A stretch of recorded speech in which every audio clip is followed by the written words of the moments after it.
0992150044, Prodi Manajemen Kelas, mata kuliah typing tutor, tugas ulangan tengah semester. Saya ingin menjelaskan materi tentang mesin ketik. Mesin ketik atau mesin tik adalah mesin atau alat elektronik dengan sebuah set tombol-tombol yang apabila ditekan menyebabkan huruf dicetak pada dokumen, biasanya kertas. Dari awal penemuannya sebelum tahun 1870 sampai pada abad 20, mesin ketik banyak digunakan oleh para penulis profesional dan pekerja di kantor. Sejak saat itu, mesin ketik telah menjadi bagian dari bisnis perusahaan dan menjadi produk komersial di seluruh dunia. Walaupun masih populer dengan beberapa profesi seperti penulis, mesin ketik fungsinya telah teralih dengan kehadiran mesin lain.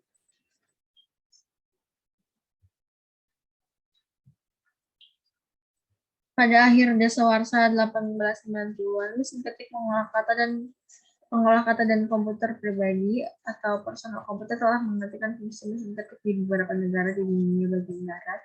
Walaupun demikian, mesin ketik masih digunakan di beberapa negara tertentu di dunia hingga saat ini. Mesin ketik manual. Mesin ketik manual adalah mesin ketik yang secara kerjanya sepenuhnya manual dengan tenaga manusia. Mesin ketik ini biasanya dijumpai sehari-hari pada kantor dan rumah-rumah yang masih menggunakan mesin ketik manual. Fungsinya adalah mengetik berbagai macam surat, naskah atau teks, tabel atau daftar dan sheet stensil, dan mengetik pekerjaan-pekerjaan kecil seperti kwitansi. Sedangkan mesin ketik elektronik adalah mesin kantor yang rangkaian komponennya bersifat elektronis dengan menggunakan sumber tenaga atau power source dari baterai atau AC adaptor. Mesin ini hanya dapat digerakkan dengan menggunakan tenaga listrik. Fungsinya adalah memiliki kemampuan menghasilkan dokumen yang profesional antara lain indent, centering, justification, column layout, decimal tabulation, garis vertikal, line framing, dan tab-tab centering. Komputer adalah alat yang dipakai untuk mengolah data menurut prosedur yang telah dirumuskan. Kata komputer pada awalnya dipergunakan untuk menggambarkan orang yang pekerjaannya melakukan perhitungan aritmatika dengan atau tanpa alat bantu, tetapi arti kata ini kemudian dipindahkan kepada mesin itu sendiri. Asal mulanya pengolahan informasi hampir eksklusif berhubungan dengan masalah aritmatika, tetapi komputer modern dipakai untuk banyak tugas yang tidak berhubungan dengan aritmatika. Fungsinya yang paling utama adalah melakukan pemrosesan berbagai macam data dan informasi yang diproses oleh komputer. Data yang menghasilkan output yaitu berupa informasi, data input, data processing, data output, data storage, dan data movement.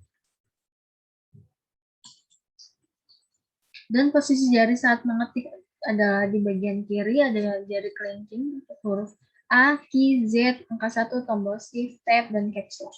Di jari manis ada huruf W, S, X, dan angka 2.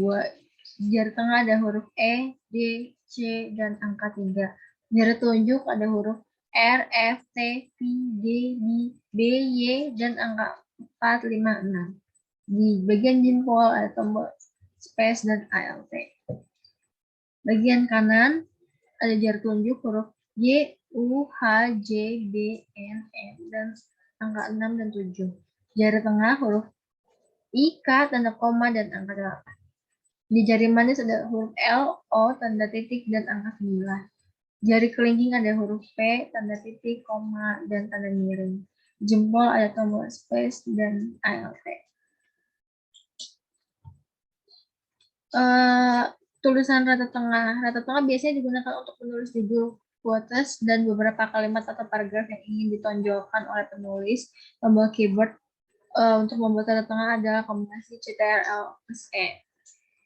Cara yang pertama adalah blok teks atau paragraf yang ingin dibuat menjadi rata tengah. Klik pada menu Home, klik center pada grup pengaturan paragraf kita. Juga bisa menggunakan tombol cepat Ctrl+E pada keyboard untuk membuat teks rata tengah.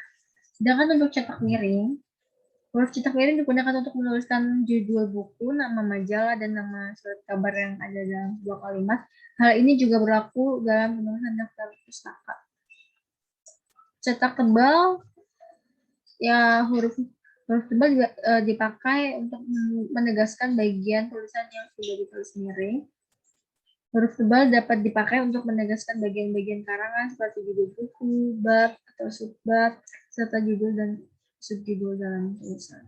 Sedangkan garis bawah atau underline, yaitu garis yang ditempatkan di bawah kata atau kalimat. Menurut KBBI, garis bawah ya itu garis yang dibuat di bawah tulisan, huruf, kata, kalimat, dan sebagainya. Untuk menyatakan bahwa kata, kalimat, dan sebagainya yang diberi garis itu penting.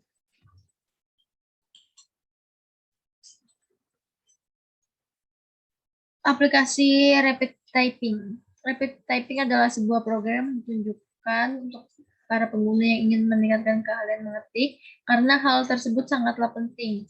Anda akan menghemat banyak sekali waktu jika Anda tahu cara mengetik. Rapid Typing memiliki antarmuka yang sederhana, indah, dan mudah digunakan. Sedangkan Typing Master, menurut Rizal di 2012, Typing Master atau yang lebih dikenal dengan Typing Master Pro adalah sebuah software yang dapat melatih kecepatan mengetik. Typing Master ini dapat membantu siapa saja yang ingin belajar mengetik 10 jari tanpa melihat tombol keyboard. Itu saja, terima kasih. Sekian dari saya. Wassalamualaikum warahmatullahi wabarakatuh.